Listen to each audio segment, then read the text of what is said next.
what is your personality type? And does your personality type influence your selling? There are generally two personality types. One is an introvert or either an extrovert. But being an introvert or an extrovert are just but two extreme ends of a continuum. Everyone always has a blend, a certain degree of being extrovert or introvert. Your personality that is associated with you is the dominant trait. So you could be 60-30 of an extrovert and introvert, in which case then we'll say you are an extrovert because the dominant is 60%. What's a typical profile of a salesperson? I know I've been asked severally when I'm in a conversation and somebody stops and asks me, are you in sales?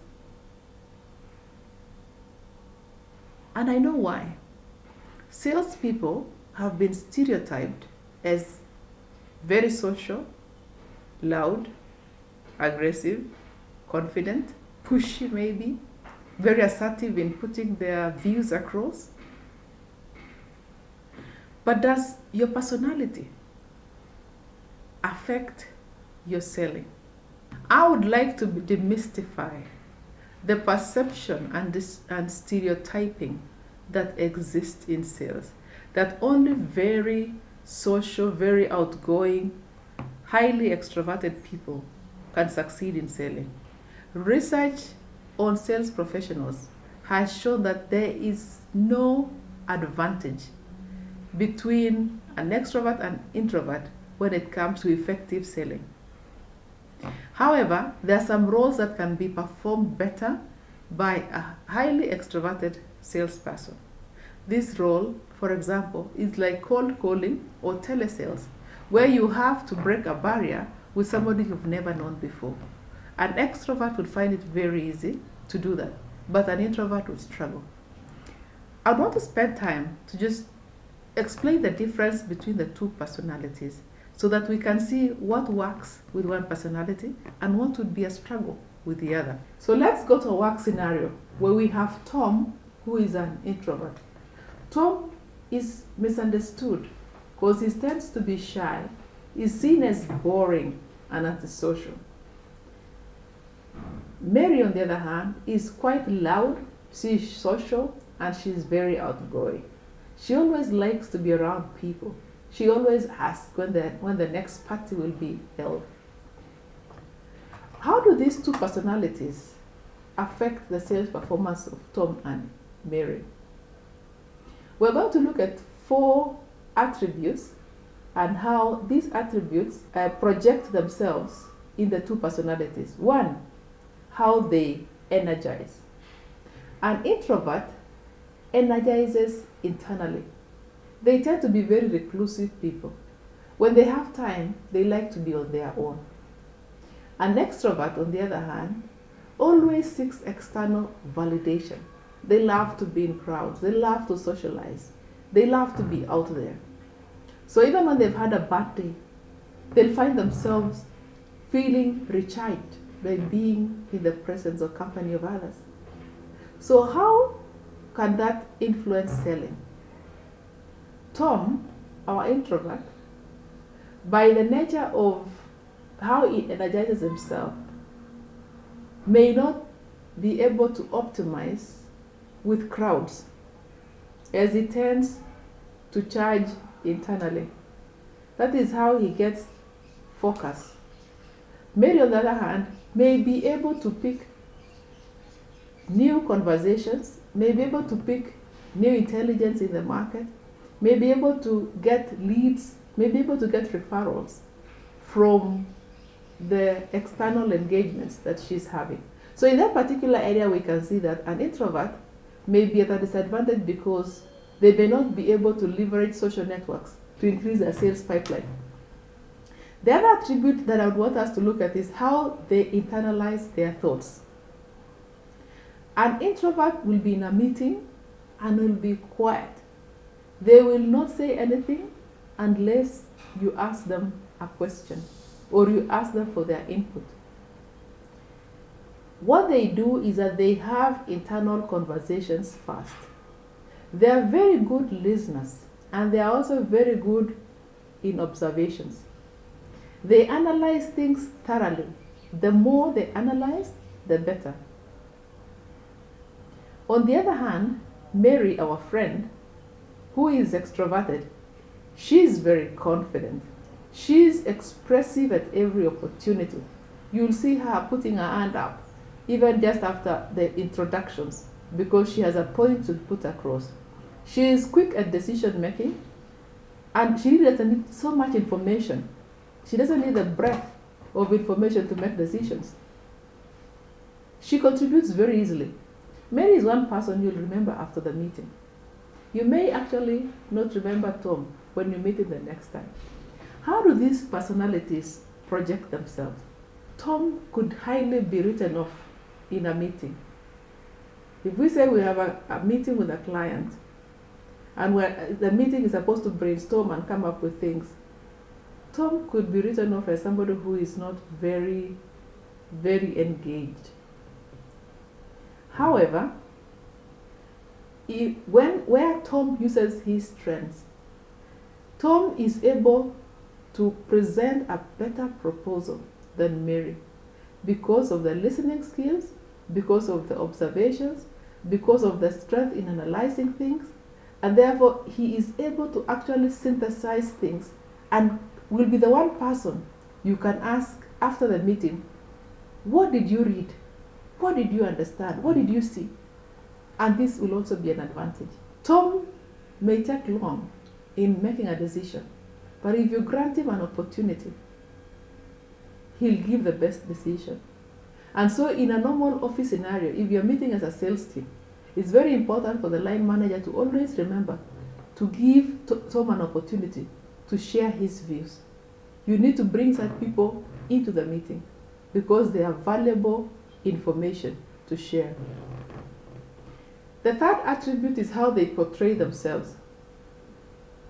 Tom may appear reserved even in forums or networking cycles. Probably he's the guy you'll see talking to one person the whole evening, and maybe somebody they know. But may struggle to build relationship with clients beyond the contract. Mary, on the other hand, will be the center of attention. She'll be the spotlight in an event.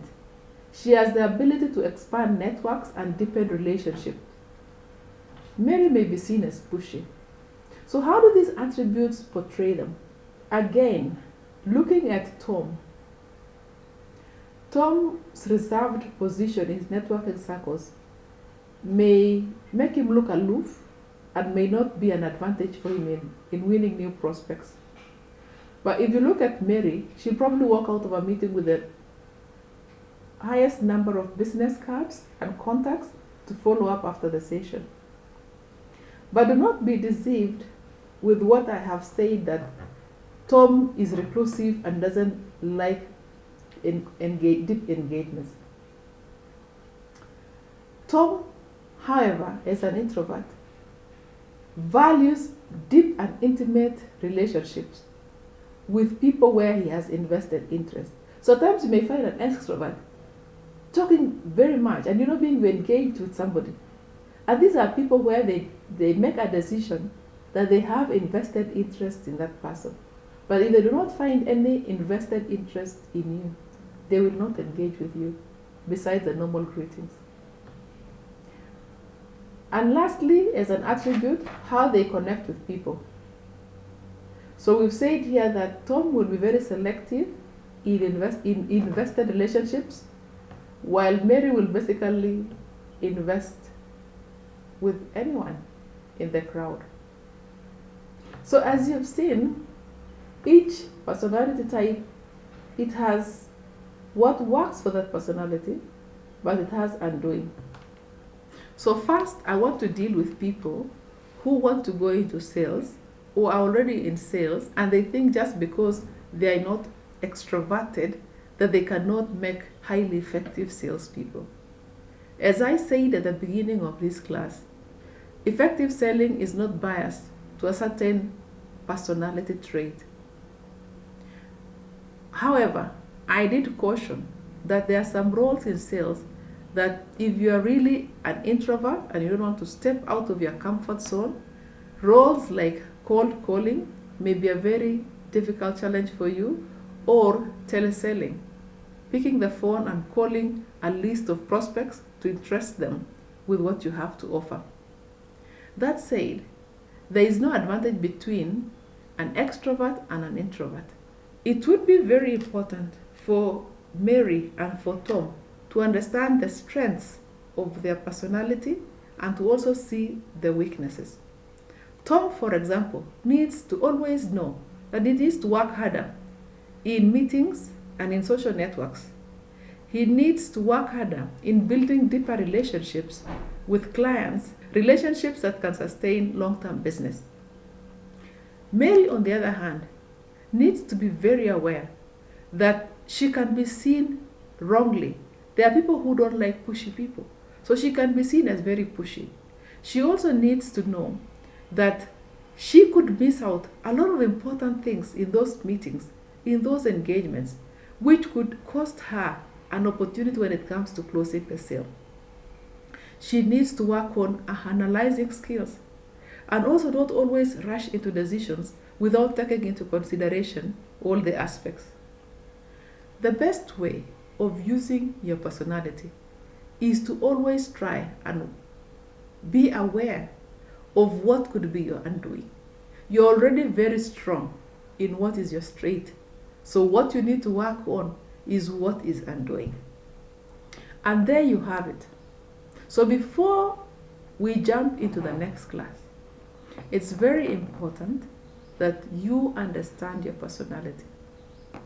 And once you understand the personality, you can apply what we've learned in this class to become a better salesperson. Jump onto the free personality test link on the module and take your personality assessment. Once you get the results, go back to what we have discussed in the class. Look at the strengths of your personality. Look at your weaknesses. And whenever you are in the selling environment, be aware of the weaknesses or the challenges and limitations of your personality and always work on them. If you'd like a more comprehensive, detailed personality assessment debriefed by a consultant, you can also put in a request on the masterclass for a paid up personality test. Thank you for joining this class. Do the personality test and see you in the next class.